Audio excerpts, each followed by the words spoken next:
Nandito na po tayo sa Duweg, Tarlac City.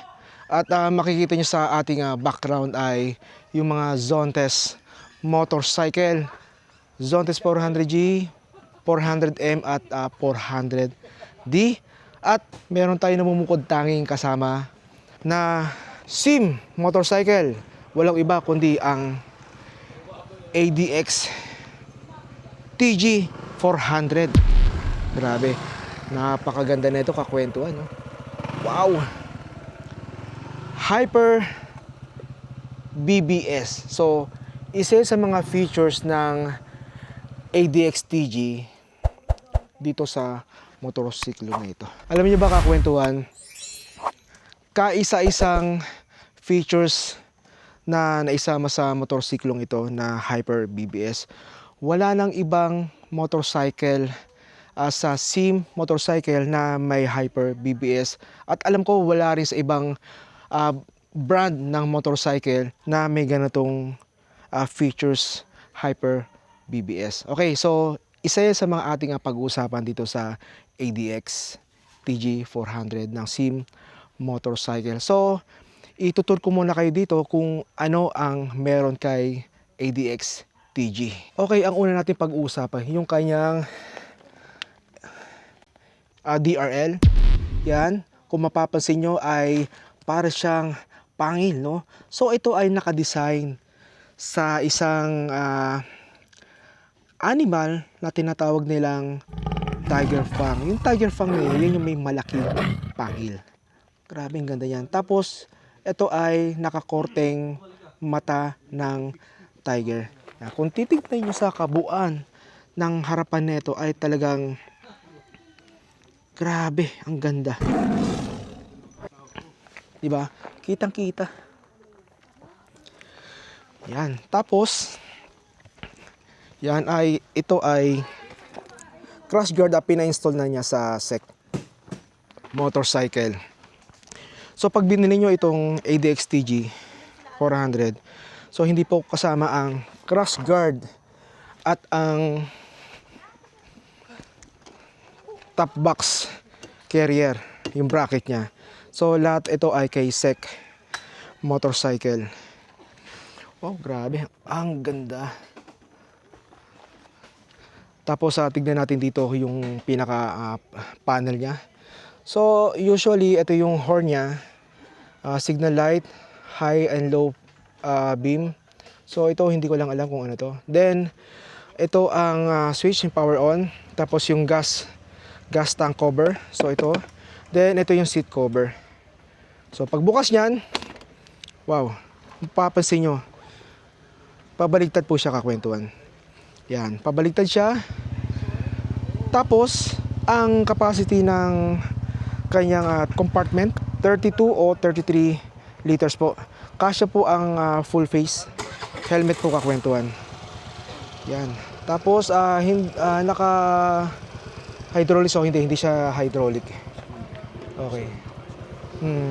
Tapos meron siyang sabitan ng helmet. Dito, alam ko may kasama yung parang kadena ata. Ayan, helmet dito. So pwedeng isabit dyan dito. Maganda rin. Yan. So, bibili ka rin nito. Pag-widoyin ko si Art. Ayun, si Art. Yan, Boss Art. Kailangan daw ni Johnson ganitong klaseng motor na ADX-TG ng SIM motorcycle. Yan. So ito ay hindi ko lang alam kung mukhang ano siya, electric windshield. Tama ba? Mukhang electric windshield siya, no? No, tama ba? Electric windshield? Parang ito ata yung electric windshield. Hindi. Hazard. Hazard. So ito palang hazard. Wala. Yan. Akala ko electric windshield siya. Wala. So hindi siya Adjustable electric. siya? Adjustable, yes. Adjustable siya. So plain white, clear. Tignan natin. Diba ito? Hindi, ito yan eh. Seat cover to eh. Okay. Yan. Hindi ako makingialam. Wala ka dyan. Yan, tapos ito yung switch, power switch. Then turn on and off ng engine. Yan. Tapos ay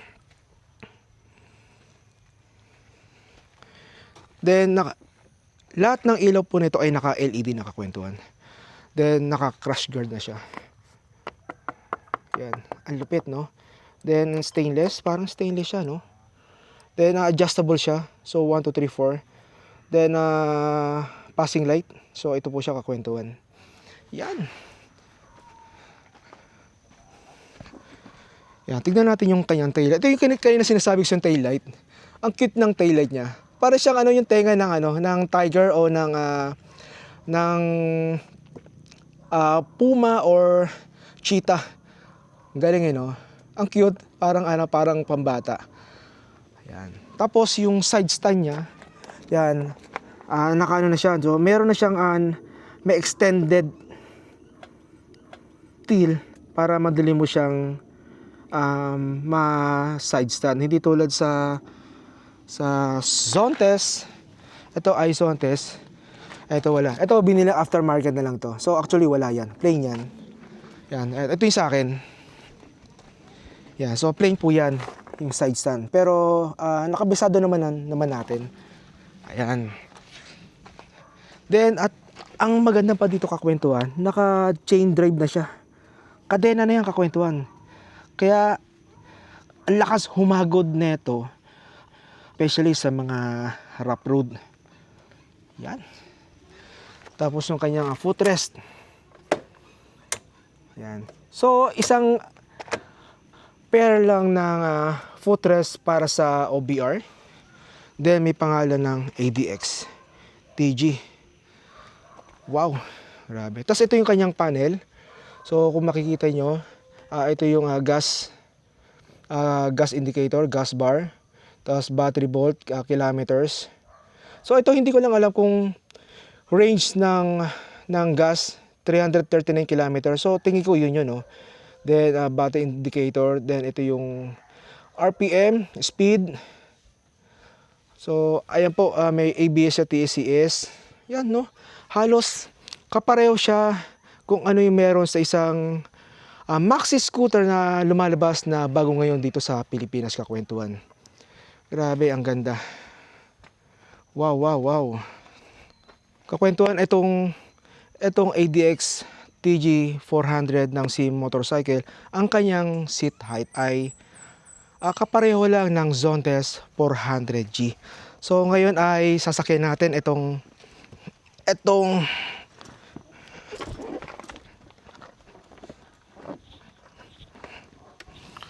yan, medyo mataas siya kakwentuhan. Yan. Yeah. Yan. So, ganyan ang itsura ko kakwentuhan. Yan. 790 millimeters in height kakwentuhan. At ang kanyang length ay, yung haba, no? Mas maiksi lang konti ito kay Zontes 400G. Ang total ng length nito ay 2,166. Pero grabe. Parang mas mataas siya kay Zontes.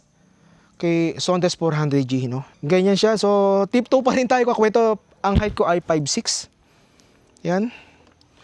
Then wala lang siyang lock dito sa brake, sa handle brake. Then yung korte ng kanyang upuan, paano siya pag ganun siya, no? Kay Zontes 400G, pababa siya.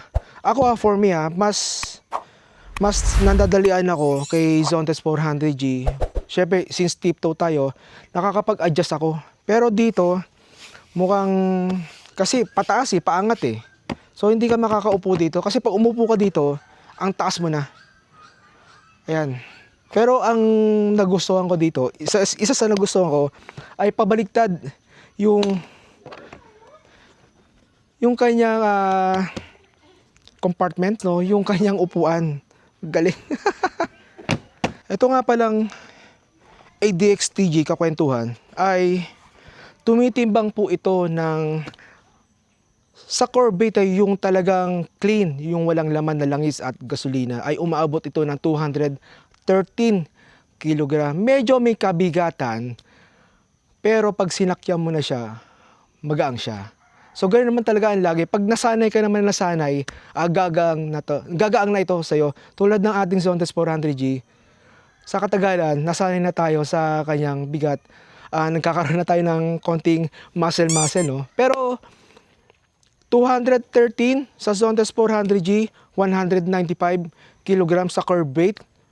Halos nasa 15 kilogram yung differences ng Zontes 400G at ng ADX TG 400. Pero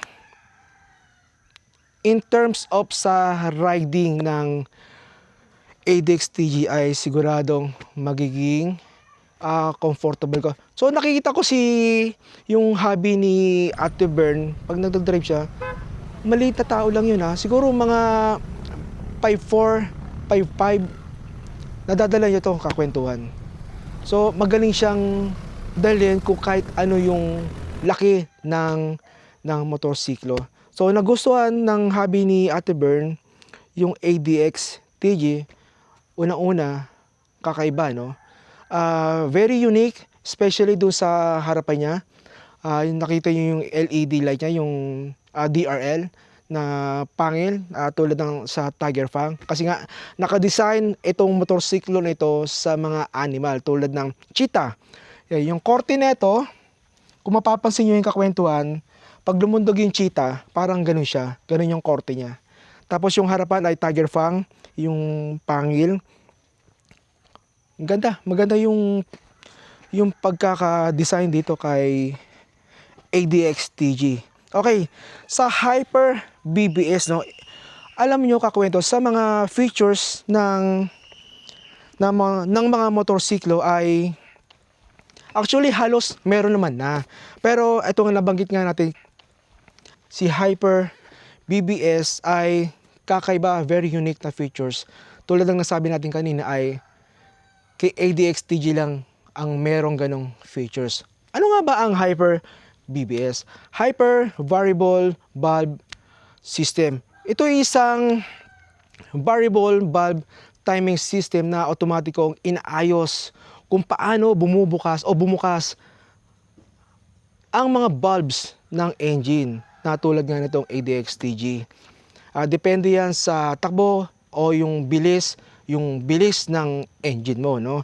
Ang Hyper BBS ay binabago ng system ang valve ng motorsiklo na ito, no? So para mapabuti ang